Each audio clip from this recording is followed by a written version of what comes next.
Le JT Foot Mercato avec Parions Sport en ligne. Avec le code FM10, profitez de 90 € de bonus plus 10 € sans dépôt sur Parions Sport en ligne. Salut les passionnés de football, ravi de vous retrouver sur Foot Mercato. On commence tout de suite ce JT avec le match retour des quarts de finale de la Ligue des Champions entre le FC Barcelone et le Paris Saint-Germain. Ce soir, Kylian Mbappé joue très gros en Ligue des Champions. Attendu au tournant après un match aller raté, le Français de 25 ans veut répondre sur le terrain et le résultat de ce soir risque d'avoir des conséquences sur son avenir personnel. Le média espagnol El Chiringuito révèle une information sur le sujet. L'un des journalistes présents en plateau a déclaré que si le PSG est éliminé ce soir, il pourrait y avoir un mouvement imminent entre Mbappé et Madrid. Selon lui, la fin de l'aventure européenne permettra d'accélérer définitivement sur le dossier KM7 au Real Madrid, en fixant notamment l'annonce de son arrivée. Face au FC Barcelone lors du quart de finale aller de Ligue des Champions, tout ne s'est pas passé comme prévu pour le Paris Saint-Germain. Une tension régnait au sein de l'effectif francilien entre deux joueurs parisiens. En effet, le quotidien L'Équipe souligne qu'un différend a eu lieu entre le capitaine Marquinhos et le milieu de terrain Vitinha. Le Brésilien de 29 ans reprochait au Portugais d'être mal positionné sur le terrain, ce à quoi le joueur de 24 ans lui aurait répondu qu'il obéissait aux consignes de son entraîneur Luis Enrique, une réponse qui n'a pas plu au défenseur et ce dernier lui a fait savoir. Mais depuis, tout est rentré dans l'ordre. D'ailleurs, ces deux joueurs seront sûrement sur le terrain ce soir. Dans la composition probable parisienne, Luis Enrique pourrait proposer un 4-3-3 avec notamment le retour d'Achraf Hakimi, absent lors du match aller. La seule petite incertitude concerne finalement l'axe gauche de la défense, puisque certains médias indiquent que c'est Lucas Hernandez qui débutera plutôt que Danilo. Xavi de son côté devrait aussi opter pour un 4-3-3 avec Pedri titulaire au milieu, aux côtés de Gundogan et de Jong. Rien ne devrait bouger en ce qui concerne l'attaque et la défense par rapport au match aller. Et avec notre partenaire Parions Sport en ligne, vous pouvez parier sur ce match avec une offre de bienvenue de 90 € et un bonus de 10 € sans dépôt avec le code FM10. Comme d'habitude pour vous aider, les pronos de la rédac. De mon côté, je vois un match nul 1 partout. Dimitri voit le PSG aller jusqu'au tir au but avec une victoire 1-0 et Antoine pense que le club de la capitale va se qualifier en l'emportant 2-0. Bien sûr, le petit pari fun, Kylian Mbappé est attendu au tournant ce soir après sa mauvaise prestation du match aller. Alors je vous propose de miser sur son doublé. La cote est à 5,75. C'est tendu entre Xavi et Luis Enrique, comme le rapporte Relevo, la relation est même assez froide, sans pour autant être conflictuelle ou belliqueuse. Lors de la saison 2014-2015, pendant la pré-saison, Luis Enrique avait fait savoir au milieu de terrain qu'il n'allait pas compter sur lui et qu'Ivan Rakitic allait être le titulaire. Cela aurait pu en rester là si Luis Enrique n'avait pas tenu les propos suivants à Xavi. Si tu restes, ne me casse pas les couilles.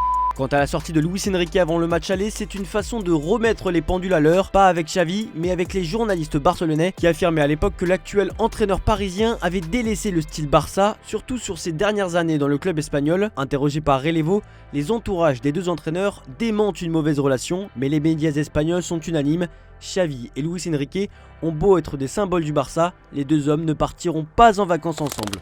Et petit point mercato sur Alexandre Lacazette, en fin de contrat en juin 2025, il se pose logiquement certaines questions sur son avenir, mais RMC Sport explique qu'il a de sérieuses touches à l'étranger, la MLS est présente, le Los Angeles Galaxy est sur le coup, d'autant que certains émissaires du club américain se sont rendus à Lyon il y a quelques mois pour tâter le terrain. Lacazette a aussi la cote en Arabie Saoudite où deux écuries sont sur les rangs, elles ont d'ailleurs fait des propositions financièrement très intéressantes tout en lui offrant un bail de 2 ans plus 1 an en option, ce qui fait réfléchir le joueur qui étudie ses propositions XXL. Mise au courant, l'OL, qui pourrait se séparer d'un gros salaire, suit tout cela de près.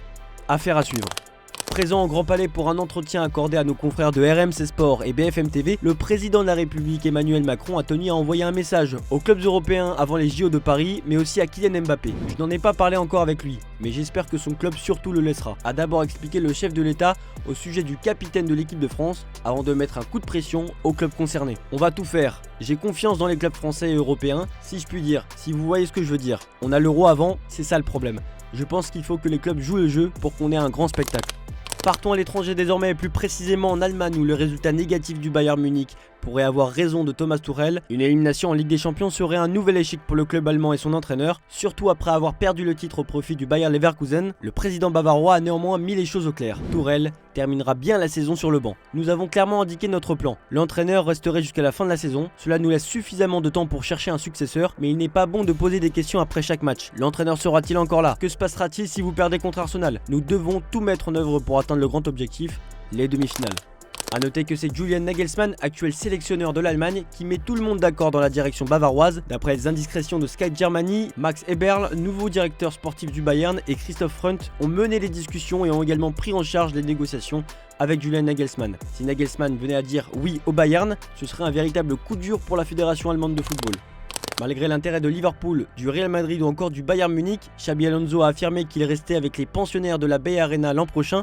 Pour autant, certains sont sûrs qu'il va signer au Real Madrid tôt ou tard. C'est également le cas de Fernando Caro, directeur général du Bayer Leverkusen, qu'il a affirmé à l'émission espagnole El Larguero. Je n'ai aucun doute, un jour Xabi Alonso sera l'entraîneur du Real Madrid. Je n'ai aucun doute, aucun doute. Le seul doute est de savoir quand il signera au Real Madrid. Mais cela arrivera, croyez-moi, j'en suis persuadé. Les supporters des Merengues sont prévenus. De l'autre côté de la Manche, un autre club doit aussi trouver un nouvel entraîneur. Comme annoncé en janvier, Jürgen Klopp va quitter le banc de Liverpool l'été prochain. Si les Reds traversent une crise sportive ces derniers jours, ils continuent d'explorer des pistes pour le poste d'entraîneur. Un nouveau nom présent sur la liste a été dévoilé, celui de Niko Kovac. Le Daily Mail indique que les représentants de l'ancien coach de l'AS Monaco et du Bayern Munich se sont rendus à Londres récemment pour sonder les clubs anglais. Kovac est considéré par les dirigeants de Liverpool comme une piste potentielle, mais aucun contact formel n'a encore été établi. Pour rappel, le Croate a été limogé par Wolfsburg le 17 mars dernier. Toujours en Angleterre avec Mikel Arteta qui souhaite renforcer son staff avec l'arrivée d'une légende du football, Gabriel Heinze fait partie des pistes privilégiées pour le poste d'entraîneur adjoint, alors que les actuels adjoints Albert Stevenberg et Carlos Cuesta sont pressentis pour obtenir des postes d'entraîneurs principaux ailleurs. Pour rappel, Heinze est libre de tout contrat depuis son départ des Newells en décembre 2023. Partons du côté de Naples désormais. Alors que Francesco Calzona est assuré de quitter ses fonctions à la fin de la saison, le président Aurelio De Laurentiis doit trouver son futur entraîneur. Si Antonio Conte reste la priorité, un autre nom est évoqué. Selon le journal napolitain Il Mattino, Massimiliano Allegri se trouverait également dans le viseur du Napoli. La Juventus serait disposée à payer la moitié de son salaire pour la première année de son contrat. Pour rappel, les autres profils ciblés sont Vincenzo Italiano, Stefano Pioli et Gianpiero Gasperini. On retourne en Angleterre pour prendre des nouvelles de Dele Alli. Sous contrat jusqu'à l'été prochain avec Everton, l'Anglais n'a pas rejoué un match officiel depuis son prêt avec Beşiktaş la saison dernière. La faute à des pépins physiques à répétition. Interrogé par Sky Sport sur son rétablissement, le milieu offensif sorti de dépression a assuré qu'il était encore blessé, mais sur la bonne voie. Je m'en sors très bien. Comme vous l'avez dit, cela fait près d'un an, mais je me sens bien. Je suis évidemment blessé, ce qui est décevant, mais oui, je vais bien. Dans les officiels désormais, Felipe Anderson retourne au pays. Le futur ex-ailier de la Lazio Rome s'est engagé en faveur de Palmeiras le jour de ses 31 ans, comme l'a confirmé l'écurie brésilienne sur X. L'international brésilien a signé un pré-contrat avec le Verdão et rejoindra son pays natal à partir de juillet, après l'ouverture de la fenêtre internationale des transferts, comme l'a indiqué le club sur son site officiel. Il s'engagera jusqu'en 2027 avec l'Alviverde. Toujours en Italie, et terrible nouvelle pour Bologne qui perd un de ses meilleurs joueurs face à Monza, comme le confirme le club italien sur son compte X. Lewis Ferguson est victime d'une lésion du ligament croisé et sera absent 6 mois. Il subira une opération, après quoi son temps de récupération sera évalué. En tout cas, ce qui est sûr, c'est que sa saison est terminée et sa participation à l'Euro avec l'Écosse est impossible. Lui aussi, sa saison est terminée, mais pour une autre raison. Rien ne va plus entre Naby Keita et le Werder Brême. Arrivé en provenance de Liverpool l'été dernier, le milieu a enchaîné les blessures, mais il s'est fait remarquer pour son attitude le week-end dernier. Vexé de ne pas être titularisé face au Bayern Munich, il a boudé et décidé de ne pas jouer la rencontre. Choqué, son club a indiqué que des décisions seront prises. Dans la foulée, le joueur a publié un message assassin à destination de sa direction, tout en se défendant. Ce mardi, l'écurie allemande a décidé de sévir. Le Werder Brême a suspendu Naby Keita jusqu'à la fin de la saison. Le club a également infligé une amende substantielle au milieu de terrain. Le joueur de 28 ans ne s'entraînera plus avec l'équipe et ne fera plus partie du vestiaire de l'équipe première. Peut-on lire sur le communiqué du Werder. C'est la fin de ce JT Foot Mercato, je vous laisse avec l'image du jour. Le Barça a communiqué son nouveau maillot pour le Classico qui aura lieu ce dimanche. Merci de nous avoir suivis, on se retrouve demain pour de nouvelles vidéos.